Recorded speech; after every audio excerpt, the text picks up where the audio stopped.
નમસ્કાર, પ્રણામ દોસ્તો. સ્વાગત છે તમારું આ યુટ્યુબ ચેનલમાં.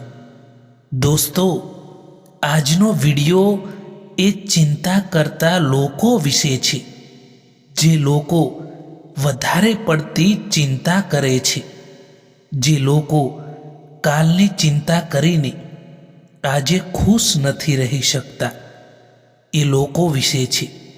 તો દોસ્તો, મારી વિનંતી છે કે ચેનલમાં નવા હો તો ચેનલને લાઈક, શેર અને સબસ્ક્રાઈબ જરૂર કરો અને વિડીયોને અંત સુધી જરૂર જુઓ, જેથી કરીને પૂરતી માહિતી મળી શકે. તો ચાલો શરૂ કરીએ. નંબર 1, શા માટે ચિંતા કરો છો જ્યારે લોકો તમને સમજી ના શકે?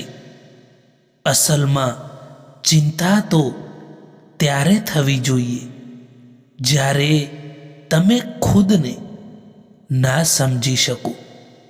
નંબર 2, તમે ફક્ત કોઈને એટલા જ મળો જેટલા તમને એ લોકો મળવા માગે છે. નંબર 3, દગો આપવાવાળા લોકો પહેલાં દગો આપશે અને પછી તેમની મજબૂરીઓ ગણાવશે. નંબર 4, કોઈની સાથે સારા સમયમાં બેસવું ખૂબ જ સરળ વાત છે, પરંતુ કોઈની સાથે મુશ્કેલ સમયમાં ઊભા રહેવું એ ખૂબ જ મુશ્કેલ છે.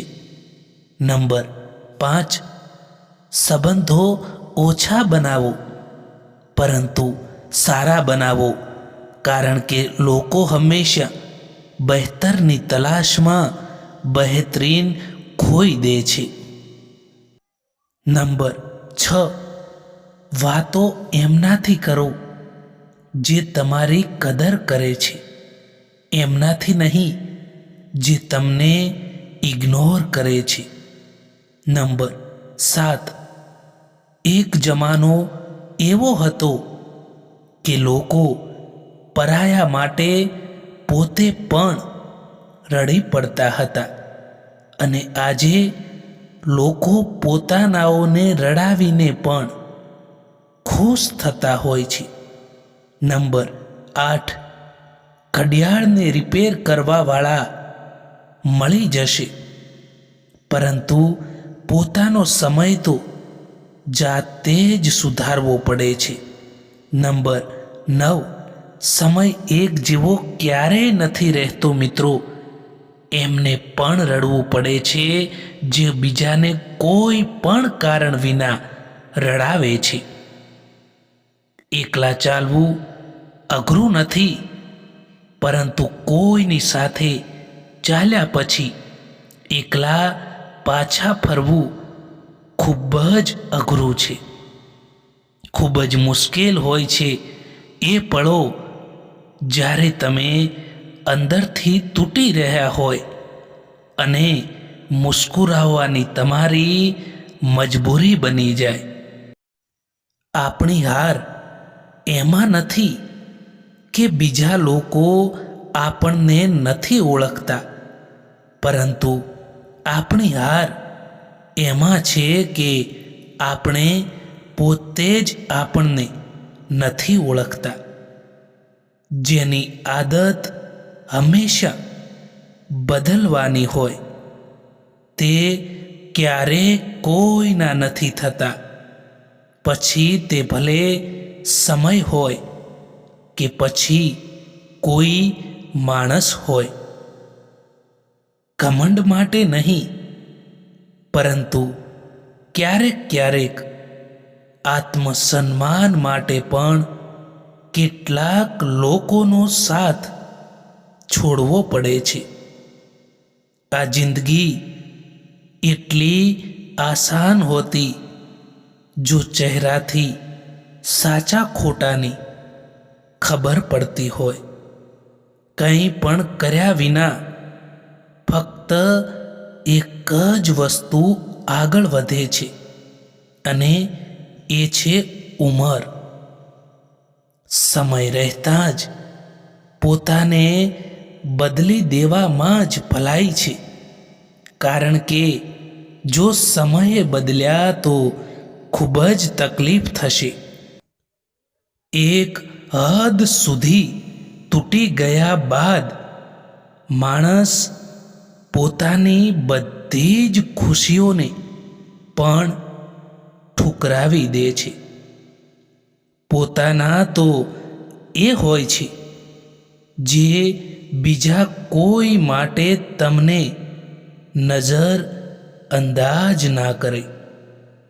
એ માણસના રોગની દવા કોઈ નથી જે માણસ બીજાની પ્રગતિ જોઈને પોતે ઈર્ષા કરે છે. જે માણસને આપણે બેહદ પ્યાર કરીએ છીએ એ માણસ જ આપણો ફાયદો ઉઠાવે છે, કારણ કે એ માણસ જાણે છે કે આપણી કમજોરી શું છે. એટલા સમજદાર બનો કે કોઈને માફ કરો, પરંતુ એટલા બેવકૂફ પણ ના બનો કે દગો આપવાવાળા પર ફરીવાર વિશ્વાસ કરી બેસો. જે છે તમારી પાસે તેમાં ખુશ રહેવું જોઈએ મિત્રો, કારણ કે જરૂરતથી વધારે રોશની પણ તમને આંધળા કરી દે છે. એટલે પોતાની પાસે જે કંઈ પણ છે તેમાં ખુશ રહેતા શીખો. કોઈને પણ દુઃખ આપતા પહેલા એ વિચારી લેવું જોઈએ કે એમના આંસુ એ તમારા માટે સજા પણ બની શકે છે. પહેલા ઘર કાચા હતા અને સંબંધો પાકા હતા. અત્યારે ઘર પાકા છે અને સંબંધો કાચા બની ગયા છે. જિંદગીમાં સૌથી વધારે ખુશ એ લોકો રહે છે જે એકલા રહેવાની કલાને જાણી લે છે. કોઈને કંઈ ફરક નથી પડતો કે તમે કઈ હાલતમાં જીવી રહ્યા છો. તમારે જ તમારી હાલતને બદલવી પડશે. જો કોઈની જિંદગીમાં તમારી જગ્યાએ કોઈ બીજું આવી જાય તો તમારે એ જગ્યા પરથી દૂર થવું જ બહેતર હોય છે. જો મતલબ ના હોય તો લોકો બોલવાનું તો દૂર, પરંતુ સામે જોવાનું પણ બંધ કરી દેતા હોય છે. આજકાલ સંબંધોને રાખવા માટે ક્યારેક આંધળા, ક્યારેક બહેરા તો ક્યારેક મૂંગા પણ બનવું પડે છે. જિંદગીમાં ક્યારેય પણ કોઈના માટે રડશો નહીં, કારણ કે જો પોતાના હશે એ તો તમને રડવા જ નહીં દે. મિત્રો, આ વિડીયો પસંદ આવ્યો હોય તો આ ચેનલને સબસ્ક્રાઈબ જરૂર કરો. વિડીયો જોવા માટે આભાર.